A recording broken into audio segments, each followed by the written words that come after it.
Hello friends, welcome to the next class of how to learn English with Rosy Vitthal. आज फिर हम find out errors में देखते हैं कि अब किस तरह की एरर्स हैं। आप स्क्रीनशॉट लेकर पहले खुद निकालिए, फिर उसके बाद आप टैली कीजिए कि आपके कितने आंसर्स ठीक हैं। आई होप कि अब जैसे जैसे आप करते जा रहे हैं आपको समझ में आता जा रहा होगा। सेंटेंस देखते ही कुछ तो आपको सीधी नज़र ही एरर्स पर जाती होगी, जो कि बहुत ही अच्छी बात है। She asked me that was I let. Second part एक ही सेंटेंस का यदि कॉमा नहीं लगा हुआ, मतलब वो इसका क्या का जवाब है, तो वो क्या का जवाब कभी भी क्वेश्चन की फॉर्म में नहीं होता। सो शी आस्क्ड मी, पहली बात तो जब कोई किसी से क्वेश्चन पूछता है दैट कभी भी नहीं आता, या इफ़ आता है, या वेदर आता है, या फिर डब्ल्यू एच फैमिली आती है, व्हेन वेयर वाई। अब इसमें डब्ल्यू एच फैमिली तो है नहीं, तो इफ़ या वेदर आएगा। शी आस्क्ड मी इफ़ की क्या, if I was late. You भी नहीं आएगा। अगर हमारी बात हो रही है तो हम अपने लिए हमेशा आई लिखेंगे, और अगर इसकी बात हो रही है तो शी या her. So she asked me if I was late. The reliable a person is the more trust is, यानी जितना ज़्यादा विश्वसनीय एक व्यक्ति होता है उतना ही ज़्यादा भरोसा होता है।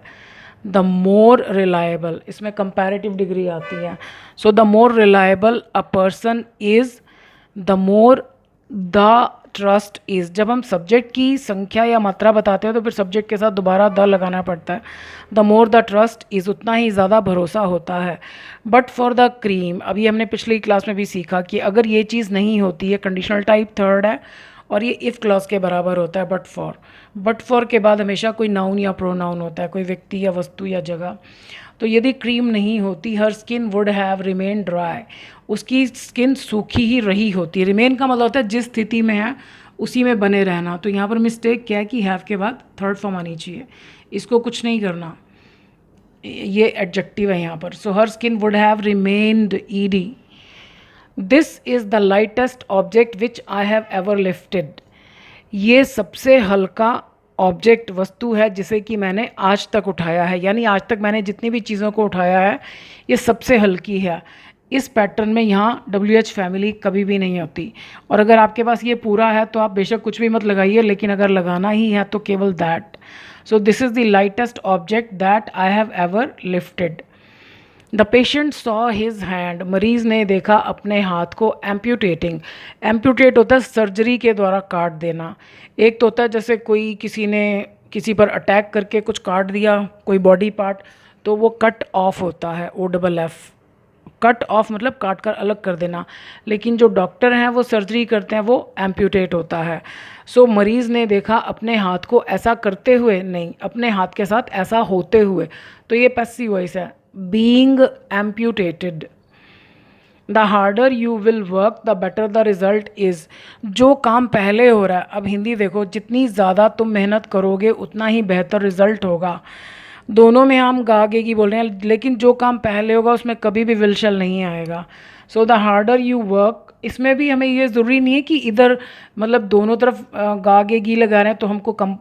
अगर आप एक फैक्ट की बात करें, किसी एक ऐसी बात की बात करें कि जिसका नतीजा हमेशा सेम ही आता है, तो इधर भी विल लगाने की ज़रूरत नहीं है। The harder you work, will नहीं आएगा। The better the result is, तो ये तो एक फैक्ट है, तो यहाँ भी विल लगाने की ज़रूरत नहीं। जितनी ज़्यादा आप मेहनत करेंगे उतना ही बेहतर रिज़ल्ट होगा। Many a book give us knowledge about this book. अब आप कहेंगे मैनी मीन्स बहुत सारे होते हैं और अ मीन्स तो एक होता है, तो ये दोनों इकट्ठे कैसे आए, आते हैं, ये रूल है। मैनी के बाद जब ए आता है तो आगे जो भी चलता है वो सब ए के हिसाब से चलता है। मतलब आप ये समझ लो कि मैनी सेंटेंस में है ही नहीं, लिखा हुआ है लेकिन उसकी कोई वैल्यू नहीं है। So a book gives, so many a book gives us knowledge about this subject. Hindi में कहते हैं ना कुछ एक कारण थे, तो कुछ भी कह रहे हैं और एक भी कह रहे हैं।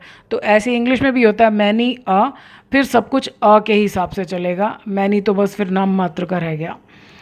When she will see the gift she will be happy। अब ये देखो फिर दोनों तरफ विल आ रहा है कि जब वो इस गिफ्ट को देखेगी तो वो खुश हो जाएगी। मैंने आपको बताया ना कि एक सेंटेंस के दो हिस्से, दोनों में फ्यूचर की बात हो रही है, लेकिन दोनों में हमको विल नहीं लगाना है। तो किस में नहीं लगाना, जो काम पहले होगा। तो पहले तो वो गिफ्ट देखेगी फिर खुश होगी, तो इसमें simple present tense. When she sees the gift she will be happy. ये रूल बहुत काम का है, हमेशा याद रखना कि जब सेंटेंस के दोनों तरफ फ्यूचर की बात हो रही है तब भी हमको दोनों तरफ विल शैल नहीं लगाना। और मैं आपको बार बार ये भी कहती हूँ कि मैं ये कभी भी नहीं कहती कि जो हिस्सा पहले लिखा जा रहा है, जो काम पहले होगा उसमें पहला टेंस आएगा यानी प्रेजेंट टेंस आएगा। तो ये काम पहले होगा इसलिए हमने विल निकाल दिया। कारण ये नहीं है कि ये आगे वाले सेंटेंस में विल शैल नहीं आएगा, कारण ये है कि ये काम पहले होगा। Some people are so clever, ये मिस्टेक भी मैंने स्टूडेंट्स को बहुत देखा है। Ma'am I did not come to the class yesterday because I was so tired, I was so late. आप सो जब भी लगाओगे ना, आपको दैट लगाकर उसका रिजल्ट बताना पड़ेगा कि कुछ लोग इतने चालाक होते हैं कि आगे क्या होता है ये बताना पड़ेगा। अगर आप नहीं बता रहे तो सो कभी मत लगाइए।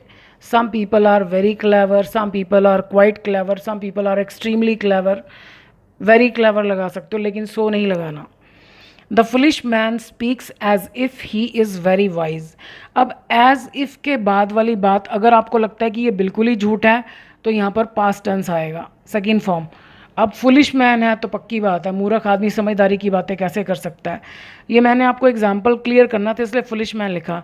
The foolish man speaks as if he were very wise. अगर आपको लगता है कि इधर वाली बात सच होने की गुंजाइश है तो फिर हिंदी में जैसे आप बोल रहे हैं उसी टेंस में आएगा। जैसे हम किसी को कहते हैं तुम चल तो ऐसे रहे हो जैसे तुम बहुत थके हुए हो। अब हमें क्या पता हो सकता है वो थका हुआ हो, तो यू आर वॉकिंग। अब तो ऐसे की कोई इंग्लिश नहीं होगी कि तुम चल तो ऐसे रहे हो। You are walking as if you are very tired. अब इसमें वर नहीं आएगा क्योंकि हमें पक्का नहीं मालूम कि वो आदमी थका हुआ है या नहीं है। इसमें तो पक्का है ना कि फुलिश मैन है, तो यहाँ तो पक्का है कि फुलिश मैन अक्लमंद की तरह बात कैसे करेगा। So the foolish man speaks as if he were very wise. Was भी नहीं, वर आएगा। This is the most difficult task which I have ever done. अभी हमने ऊपर किया था कि विच नहीं आता। जब भी हम कहते हैं ना आज तक मैंने जितने भी, तो उसमें that. This is the most difficult task. I have ever done भी ठीक है क्योंकि हमारा मतलब जो मेन मकसद है वो तो ये कि यहाँ पर कंप्लीट होना चाहिए सेंटेंस। कई बार क्या होता है वो दैट हमारा सब्जेक्ट होता है। जैसे हम कहते हैं this is the best book that has ever impressed मी, तो वहाँ पर दैट के बिना नहीं चलेगा। अब यहाँ पर विच जो के लिए लगाया ना तो हम यहाँ पर दैट लगाएंगे, विच नहीं लगाएंगे। दे will ask you whether you were present in the party. वो तुमसे पूछेंगे कि क्या तुम पार्टी में प्रेजेंट थे या नहीं। या नहीं छुपा हुआ है तो वेदर ठीक है, वे तुमसे पूछेंगे। मैंने आपको बताया ना कि जब कोई किसी से कुछ पूछता है तो दैट नहीं आता। सो दे विल आस्क यू। अब ये फ्यूचर टेंस है, अगर आपका स्टार्टिंग में फ्यूचर है तो आप पीछे कोई भी टेंस लगा सकते हैं। प्रॉब्लम कब होती है कि जब यहाँ पास्ट हो तो फिर यहाँ पास्ट लगाना पड़ता है, यहाँ प्रेजेंट हो या फ्यूचर हो तो पीछे हमें जिस टेंस की ज़रूरत है हम लगा सकते हैं। So they will ask you whether you were present in the party. So I hope अब तो आपके काफ़ी सारे सेंटेंसेस ठीक होते होंगे और आपको मज़ा भी आ रहा होगा, क्योंकि जब हमारे आंसर्स ठीक होने शुरू हो जाते हैं तो हमें खुशी होती है कि हम कुछ तरक्की कर रहे हैं। So thank you for watching this video.